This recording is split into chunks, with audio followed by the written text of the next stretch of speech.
लाडकी बहीण योजनेअंतर्गत हप्त्याचे वितरण तर झाले, परंतु यामध्ये जवळपास 50% महिला अशा आहेत की ज्यांना योजनेचे पैसे मिळाले नाहीत. म्हणजेच की फेब्रुवारी महिन्यापर्यंत सर्व हप्ते आले आहेत, परंतु मार्च आणि एप्रिल महिन्याचे 3,000 रुपये अशा महिलांना मिळाले नाहीत. यामध्ये अनेक महिलांचं मत आहे की आम्ही ई-केवायसी योग्य पद्धतीने केली होती, की लाडकी बहीण योजनेच्या ज्या काही 7च्या 7 अटी आणि निकष आहेत या सर्वत्र आम्ही पात्र आहोत, तरी देखील आमच्या योजनेचे पैसे आले नाहीत. म्हणजेच की परत पैशांचे वितरण नक्कीच करावे लागणार आहे, कारण एवढ्या प्रमाणामध्ये महिला अपात्र वगैरे कधी होऊ शकत नाहीत. 1,77,00,000च्या आसपास महिलांना लाडकी बहीण योजनेचे पैसे मिळतील असे महिला व बालविकास विभागाच्या वतीने बोलले गेले, परंतु प्रत्यक्षात मात्र एवढ्या महिलांना पैसे मिळाले नाहीत. आता लाडकी बहीण योजनेअंतर्गत 2026-27 म्हणजे 2026 मार्च ते 2027 मार्च पर्यंत नवीन लेखशीर्ष खाली लाडकी बहीण योजना चालणार आहे, हे मी तुम्हाला वारंवार सांगत आहोत. आणि या नवीन लेखशीर्षाच्या माध्यमातून हे वितरण नक्की कशा पद्धतीने पार पडत आहे, हे परत वितरण कसे होऊ शकते आणि यामध्ये कोणकोणत्या महिलांना परत पैसे येऊ शकतात, सर्व सविस्तर माहिती आपण आजच्या व्हिडिओमध्ये जाणून घेणार आहोत. त्यामुळे व्हिडिओ शेवटपर्यंत पाहायचा आहे. चॅनलला सबस्क्राईब करून आपल्या पेजला फॉलो करून घ्या, जेणेकरून योजनेसंदर्भातील सर्व अपडेट तुमच्यापर्यंत सर्वात आधी आणि सर्वात योग्य पद्धतीने पोहोचवण्याचे काम आपण करतो. तर लाडक्या बहिणींनो लक्षात घ्या, लाडकी बहीण योजनेच्या हप्त्याचे वितरण नवीन लेखशीर्ष अंतर्गत आता सुरू झालेले आहे. समजून घ्या, 12 तारखेला म्हणजेच की 12 मे रोजी लाडक्या बहिणींच्या खात्यावरती डायरेक्ट पैसे पडण्यास सुरुवात झाली. डायरेक्ट म्हणजे काय, की याआधी काय व्हायचं, GR यायचा.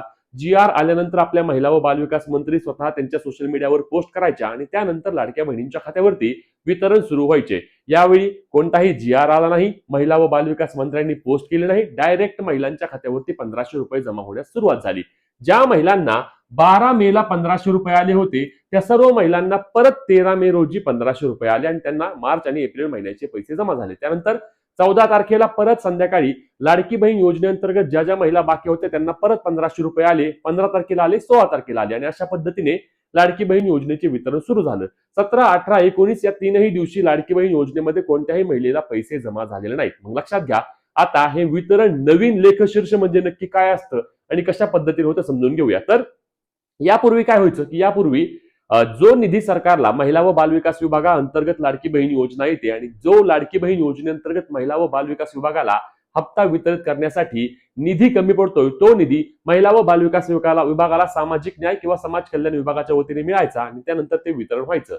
आता सरकारने काय ठरवलं, की समजा एक महिला आहे, समजा 4-5 महिला आहेत, एक SC आहे, एक ST आहे, एक ओपन आहे आणि एक OBC आहे, समजून घ्या.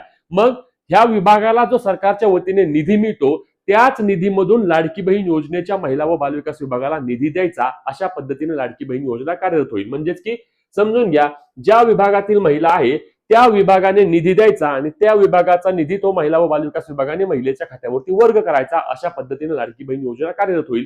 हेच सेम नमो शेतकरी योजनेसाठी देखील सरकारच्या वतीने करण्यात आले आहे. म्हणजेच की लक्षात घ्या, जी महिला ओपन आहे तर त्या ओपन विभागासाठी किंवा ओपन प्रभागासाठी जो काही निधी असतो, तो निधी त्या निधीतूनच त्या महिलेला पैसे द्यायचे. अशा पद्धतीने सरकारने वितरणाची प्रक्रिया सुरू केली. आता यामध्ये अनेक महिलांचं मत आहे की आम्ही या विभागातून आहेत, परंतु आमचे पैसे आले नाहीत. म्हणजेच की त्या विभागाकडे कदाचित निधी कमी होता, म्हणून तुमच्या खात्यावरती अजून पैसे आले नव्हते, परंतु त्या विभागाला आता लवकरच लाडकी बहीण योजनेसाठी महिला व बालविकास विभागाला निधी द्यावा लागेल आणि त्यानंतर वितरण पार पडेल. खरं तर सरकारने सांगितलं होतं की 1 ते 10 तारखेच्या आधी तुम्ही हा निधी महिला व बालविकास विभागाला द्यायचा आहे आणि महिला व बालविकास विभागाने 15 तारखेच्या आधी तो लाडक्या बहिणींच्या खात्यावरती वर्ग करायचा आहे. परंतु आता काय आहे, हे नवीन वितरण आहे, पहिल्यांदा अशा पद्धतीने वितरण होत आहे. 2 हप्ते एकत्रित द्यायचे आहेत. ई-केवायसी पूर्ण झाल्यानंतरचा पहिलं वितरण आहे आणि अशा काही बाबींमुळे नक्कीच लाडकी बहीण योजनेचा हप्ता वितरित करण्यासाठी उशीर झालेला आहे, परंतु एवढ्या प्रमाणामध्ये लाडक्या बहिणी अपात्र होऊ शकत नाहीत. लक्षात घ्या, अजून वितरण पुन्हा सुरू करावे लागेल. जवळपास 40 ते 50% महिला अशा आहेत की ज्यांना अजूनही वितरण मिळाले नाही आणि हे स्वतः महिला सांगत आहेत. वारंवार आम्ही याबाबत पोल घेत आहे, प्रश्न विचारत आहेत, तर महिलांचं मत आहे की आम्ही पात्र असून देखील आम्हाला पैसे आलेले नाहीत. तुम्ही लाडकी बहीण योजनेमध्ये फेब्रुवारी पर्यंत पैसे घेतले आहेत का आणि तुम्हाला आता मार्च आणि एप्रिल महिन्याचे पैसे मिळाले असतील तर तुमचा प्रभाग कुठला आहे किंवा तुम्ही कोणत्या प्रवर्गातून येतात ते सांगू शकता आणि तुम्हाला पैसे आलेत का नाही हे देखील कमेंटच्या माध्यमातून नक्की कळवा, जेणेकरून कोणकोणत्या महिला बाकी आहेत किंवा कोणकोणत्या विभागाला निधी मिळाला नाही हे आपल्या लक्षात येणार आहे आणि कोणकोणत्या प्रवर्गातील महिला अद्याप बाकी आहेत हे देखील आपल्याला समजून जाईल. ही व्हिडिओ जास्तीत जास्त महिलांपर्यंत शेअर करून यापुढील कोणतीही अपडेट आल्यानंतर लगेचच मिळवण्यासाठी आपल्या पेजला फॉलो आणि तेवढ्याच हक्काने आपल्या चॅनलला सबस्क्राईब करायला विसरू नका. भेटूया पुढच्या व्हिडिओमध्ये. तोपर्यंत जय महाराष्ट्र.